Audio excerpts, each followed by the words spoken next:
here at Dash Radio. About to do our first radio interview. I'm fired up. I'm stoked.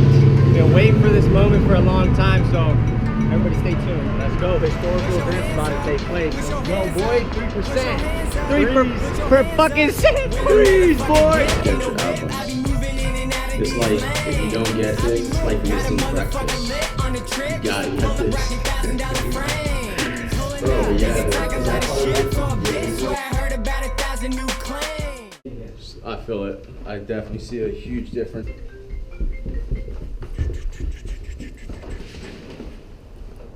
Hey, my boy's looking legit right now. My boy Skiz cruised all the way from the no-no. We made the trip, boy. Yeah, we out here. We got squad. We out here. Squad. The rights. Yeah, 2016. Right here. Y'all see this right here? Young Thieves, boy. But when they need me, they gon' know that I don't fuck around and I don't play games. Nope. White boy, rock designer, got a nice voice. Louis, they be loving that shit. They be loving real talk. Spend a couple thousand on a watch, shit is heavy. If you killing my wrist. Oh God. Whatever I'ma do with these goals, gonna kill it, gonna shoot and not miss. Can't stop. No telling what I'm gonna do next. Mix some ignorance and now you got bliss. This a long time coming, we gon' hit the ground running. I don't really rock Nike, but I'm still stunning. Jackie Chan shit, jumping out of car stunting. I don't really know why, but these women love it. This a pre-game, know I got some more coming. I can see it. Yeah, the women like that when you put it on your job, yeah, go get your dough up. Pulled up in a foreign and you know a nigga's going doing donuts. $250,000 on the car, I'ma push a button, she gon' watch the doors go up. Damn. And that's on the gang, we ain't in the same game, we ain't ballin' the same. No. What's going on, guys? It's your girl Litza Ro here at Dash Radio, and we got a special guest in the studio today, dropping some dope music. We're definitely going to get into it a little bit later, but he goes by the name of Yokes. What is going on? How are you? I am doing awesome. How are you doing? I am doing fantastic, yo. Thanks for coming through to the studio. Hey, I just got to appreciate you. Thanks for having me out, honestly. Absolutely, absolutely. So, listen, congrats, because, listen, I was listening to some of your songs. So dope. We're definitely going to get into that a little bit later, but let's throw it back real quick. How did you even get into music? Were you, like, younger and you're like, yo, when I'm older, this is what I'm gonna do, guaranteed? Or like, how did you even come across this? Right. Yeah, I mean, it's kind of, I guess, a funny story. No, I really wasn't like about music growing up. I didn't come from a music background. You know, I kind of just randomly stumbled across music. I was probably about 19 years old, and I was going to school, you know, kind of like everybody else is doing, and right. You know, I was down in San Diego, and I moved down there just not really knowing what I wanted to do in life, and was just going through the motions. And I saw actually somebody from my hometown. I was on YouTube, and I came across a YouTube video of my homie Pex. Shout out Pex. He actually just hopped on my album as well, but I saw, you know, he inspired me like 3 years ago, and I saw him. He's from, you know, Orange County, where I'm from, and you know, he inspired me to just, I had free time and I had extra money, so, you know, I got started. I bought some equipment and I went to work.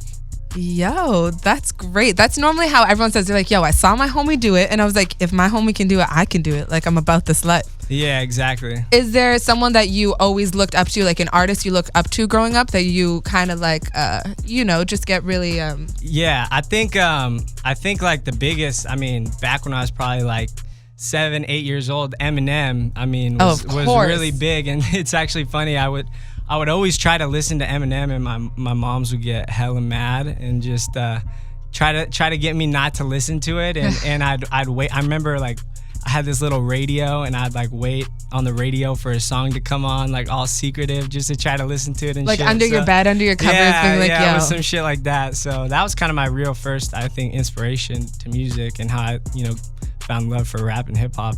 Yo, that's great. So what has this journey been like for you? Have you had any like crazy moments going on that you had to like stop and you were like, man, okay, like, yo, this is popping, like shit is happening? Yeah, I mean, I think it's all been a journey for sure. I think the first like real, the first time where I really was like, this is real, I think was when I put out the music video 97% shit off of my last tape off of 3%, and I don't know, that video just made it like really real for me, and a lot of people fucked with it. So I think that was like my first moment. And then I think another moment was like again to perform at like the Observatory and some bigger venues, and honestly getting the person that inspired me to do music on my last album was like, I was kind of just in shock, you know?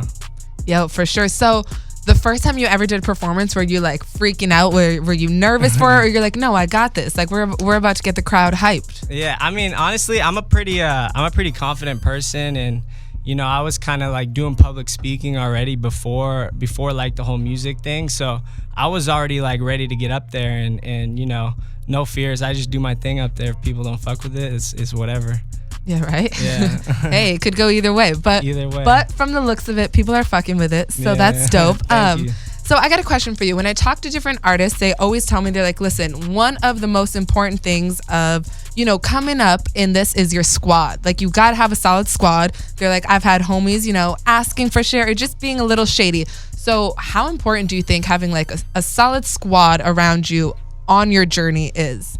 Yeah, I mean, I think that's like the most important part, and I think you know, I kind of just made something, I feel like, and it wasn't just me. It was all the homies together. We kind of created this 3% thing, and you know, are bringing on the right people that like see the bigger picture about what we're doing and the vision, and everybody's playing their role. You know, I kind of feel like for me, you know, I don't want, you know, my team to be like, yo, this is all about Yokes, you know.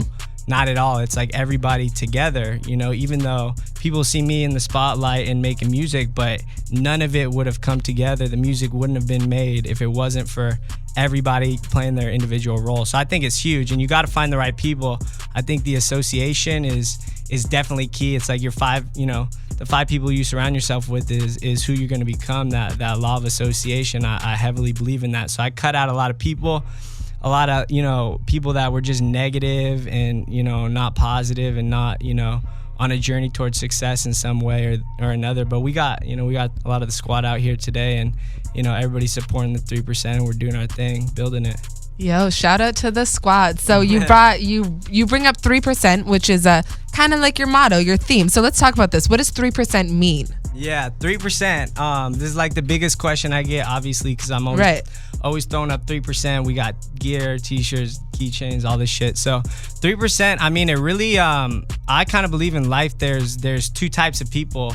There is, you know, somebody who just wants to, you know, be comfortable in life, fit in, and, you know, just go through having a comfortable life. And then there's 3% of the population, I really believe, like, goes after their dreams, their goals, and, you know, is not going to listen to what other people say. They're going to, you know, sacrifice and risk it all for that one thing that they want to do in life, whatever it is. And that's before, you know, we all get programmed by society, you know, like, what did you really want to do when you were a kid? What did you really want to do? But somebody said, nah, you know, nobody makes it big, you know? And so I really believe in like doing that, and there's like a small population of people who do that. So I talk a lot about that in my music, and, you know, I just don't be average. Honestly, you weren't put on this earth to be average is how I think about it. Yo, well said. Very dope. And that's so interesting you said that, because I just actually yesterday was having a conversation with my friend where we were talking about that. You're like, yo, if you could rewind to like even when you were like 10 years old, before you were so influenced by the world, and just think of like your authentic self, what you really wanted to do, what, like, I wanted to be a singer, I want to be, you know, whatever. Like, you weren't so negatively influenced by society. And I feel like a lot of people now are being like, yo, I can't do that anymore, and I'm cool with that. Let me just like go work a 9 to 5 and go through life. Yeah, exactly. You know what I mean? That's where a lot of people are. And I mean, I think that's one of the biggest messages in my music, is just exposing people to, you know, that they can do it, and that, you know, somebody does believe in them. You know, I believe in them even if I don't know them, you know, and I'm just trying to let people know that, because, you know, I think you just got to believe in yourself before anybody else does. And that's how, you know, that's kind of how I was in the beginning. And I had, you know, maybe a handful. I could count them on one hand that people that believed in me. And now, you know, a shitload of people believe in me. Yeah, so right? Now like, the numbers are going up. Yeah, numbers going up. So it's crazy. So that's dope. I got a quick question for you. So Do you feel like your setting of where you're recording, like the studio vibes, influence the type of music you're making? Like if you got a chill vibe going on, is your music coming out, more slow-mo, more whatever? Yeah. Or if you got everyone turning up in the background, does that influence the type of music you're gonna make? Yeah, I mean, I think it does. I think it kind of it depends on the mood I'm in, or like the situations that just happened recently, I think. But yeah, when I'm around a more upbeat environment, we're making a lot more turning up type of songs. And then, maybe when I'm alone and stuff, a lot more like deeper songs, 'cause I'm doing a lot more thinking then. So I think it definitely does. Yeah, it definitely influences it. Dope. So you got an album out right now called Thoughts Become Things on iTunes. Let's talk about that. I like that motto. I solely believe in that, is what you think, your thought process, what you visualize becomes reality. Yep, 100%. Is that what's behind this? Yeah, 100%. I mean, this is my first kind of like solo album, and first album on iTunes and Spotify and everything. And the whole name for it is just, it's like what you do think about. If you think about it every day on a daily basis, you write it down and then you pursue it, relentlessly. From the moment you wake up to the moment you go to bed, like it's gonna come true. And so it's crazy.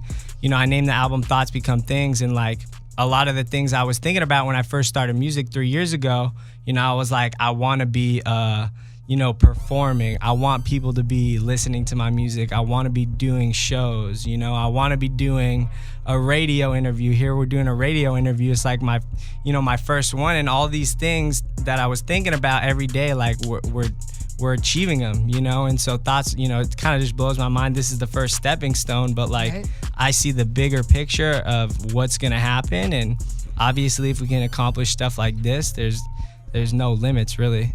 Hey, yeah. That's awesome. So I want to get into some of your music off this album. I want you to pick maybe like 2 of your favorite songs. Let's talk about it, how it came about, why you love these songs, and the whole deal. Yeah. 2 songs I think most people are vibing with too, and they're kind of my favorite off the album. I'd say Dip in the Whip, I think that's number 2, and then Law of Association, I think it's like number 6 or something. Those 2 are the ones right there. Dope. Okay, so how'd you come up with Dip in the Whip? Dip in the Whip. How did that come about? I came across the beat that the producer sent me, and I was just getting the vibe of like driving fast cars, and I was like getting my homies whipped the other day, and we were whipping it, and like I don't know, it just see, I come up with the hooks first usually, and that just came straight to my head, and it was just a turn up song. I mean, it was just a fun song, I think, and that's how that one came about. Law of Association, this one's got like a little bit more deeper meaning. I think like people got to open their mind up to it, but it's like the hook to it is like, I ain't really fucking with you, and I'm just preaching on your, you got to have the right association, and there's just certain people I don't fuck with. There's certain people that fair enough. you can't let any negative energy in, because as soon as you let some negative energy in, it's just gonna fuck up the whole situation. So we only let positive energy into our circle, into our group. So Law of Association, you're fine. And we just shot the video for Law of Association. We're almost done with it, so that's gonna be out in the next couple weeks. So we're excited about that one.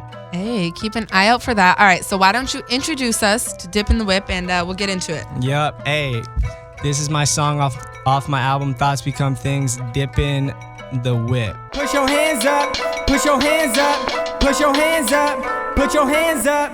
When a motherfucker dip in the whip, I be moving in and out of these lanes. I be moving. Got a motherfucker lit on the trip, used to pull up rocking $1,000 frames. Pulling up, yeah. And I ain't really fucking with you. I ain't really fucking with you. I'ma do me. Give a fuck about you. I'ma do me. I ain't fucking with you. Yeah. Yo, you guys just heard Law of Association first on Dash Radio. We got the video for that coming out very soon. Hey, all right, guys, you are back with Litza Ro, and So let's talk about how this even happened, guys. I gotta tell you. So I got a text from a mutual friend of ours, goes by the name of JP, and also Jason, who have a clothing brand that I see that you're rocking today called The Riots. Yeah, of course. How did you even meet JP? I don't even know how you guys know each other. Yeah, we met through just mutual friends and business actually, and you know, I've known JP for a couple years, and you know, been seeing they're doing their thing. They're you know, they've got a huge clothing brand out, The Riots, right now, which, you know, I always support. They got the dopest gear, and you know, just good people to surround myself with. So we've always kept a really good relationship, and you know, he fucks with the music, I fuck with The Riots and everything they're doing, and so. Yeah, that's how that came about. Hey, yo, those are my homies. Now, Yeah. fresh out of Maine. These are my friends. We got Jason in the studio. What up, Jason? I also heard the Windbreakers are dropping Monday. Is that what you said? The Riots, Windbreakers? You guys got to check out at The Riots on Instagram for sure. They got the freshest gear. I'm about to get that windbreaker right when we leave. Super dope. I need you guys to make some lady crop tops. I need that. That's what I need in my life. That's it right there. I need some crop tops in my life. But yo, that's awesome. So, Yokes, what can we expect from you in 2016? Are you thinking about touring? You got any shows coming up? What's going on? Yeah. The biggest thing, I mean, I just put my album out, you know, like a month ago. We're gonna be doing a lot of shows. That's the goal. Shows and video content. So. A lot of new, you know, music videos, a lot more like day-to-day type stuff. But yeah, we got a show coming up on April 30th in San Jose, California. We're going to be up there with some members from HBK, and we're going to be throwing a big party and turn up there on the 30th. So that'll be fun. And then also, I think my next show is May 15th in San Francisco as well, at the Regency, and we're opening up for Fat Joe and Remy May, so hella excited about that's that. awesome. Yo, you know what? Now that I think about it, I'm actually pretty sure I'm going to be in San Francisco May 15th. Yo, you gotta come out. If that's the case, I'm coming through for sure. Hell yeah. That's actually crazy, but that's major, dude. We actually had them come to the studio a few weeks ago, and they're dope. So no way. That show's gonna be crazy. They got that new hot single out right now. Yeah. Fat Joe's making his comeback. Fat Joe is making his comeback, yo. For real. Fat Joe's for real. That's dope. So I got a question. If you could work on like any song that's ever been made, dead or alive, anything, and you're like, yo, I wish I could put my Yokes touch to it. It could be Michael Jackson, it could be Pac, it could be whatever you wanted. And you're like, if I could have even done the chorus on it or had a verse on it, what song would you pick? Whoa, that's a hard question right there. Shit. I'll have to think about that, and I'm gonna have to come back to you when I think of it. Fair enough. I'm gonna be thinking about that right now. For sure. So, okay, if you could have any like future collaborations with any major artist, do you have someone in mind that you're like, this is my goal next? Yeah, my goal next, and it's funny, me and Tony were just talking about it, this crazy ass story. So I just came across an artist named Skate. I don't know if you know Skate. He's a white boy kind of like me, and so I've been fucking with his music heavily, and just, you know, on 420 he was in Orange County, and me and my buddy Tony, we were talking about how I was like, dude, these guys are doing it. They're where, you know, I want to be in the next year. And so I was like, I'm gonna meet him. I'm gonna do a song with him in this next year, bro. And then a couple hours later, I saw him on Snapchat. He was in Orange County at this 420 event right down the street from my house. So I raced over there, and I was like, this is like the law of attraction right now. And I was like, I gotta meet him. And so I met him in the dispensary, and just chopped it up with him, and I really respect what he's doing and all the music he's making, and you know, I got a connection with him. So I mean, I would really love to collaborate with Skate, and so, you know, hopefully you guys can see something from that coming up pretty soon. Yeah, well, we just put it out in the universe. Yeah. Hopefully it comes back. Yeah. Hopefully it's meant to be for sure. 100%. So where can everyone follow you? How can they catch your music, keep up with everything you're doing, SoundCloud, Instagram, all that? Yeah. I mean, my most like heavy, I would say everybody go to my Instagram is at Yokes_3%. And that's my Twitter too, at Yokes_3%, as well as my SoundCloud, Yokes_3%. So yeah, Yokes 3% or 3%. You just type it in, it's gonna pop up. Or YouTube, it's all gonna pop up. Dope. So speaking of collabs, Yeah. I know you got this song out called Couple New Friends featuring Yeah. HBK Skipper. Yeah. How did this song come about? How did you even link up with him? Yeah, Skip. Yeah, man. So I go up to the Bay a lot. I'm in the Bay Area probably like at least once or twice a month. I got a lot of friends up there, and I just always fucked with what everybody's doing in the Bay and their sound and everything. They got a really dope sound. So I had this song that was very like it sounded like it just grew out of the Bay Area ground. So I shot it over. I have mutual friends with people in HBK, and I hit Skip up on social media, and he hit me back, and I sent him the song. He was fucking with the song, and he hopped on it. We did a little collab on that, so I'm excited. We're gonna go up there on the 30th and turn it up and perform the song, and hopefully we'll get a video on that soon as well.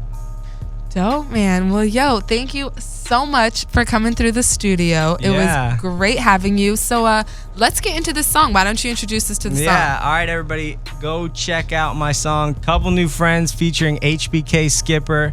You heard it here first on Dash Radio. Hey, and make sure you check out that album, Thoughts Become Things, on iTunes now. Go get it. Haha.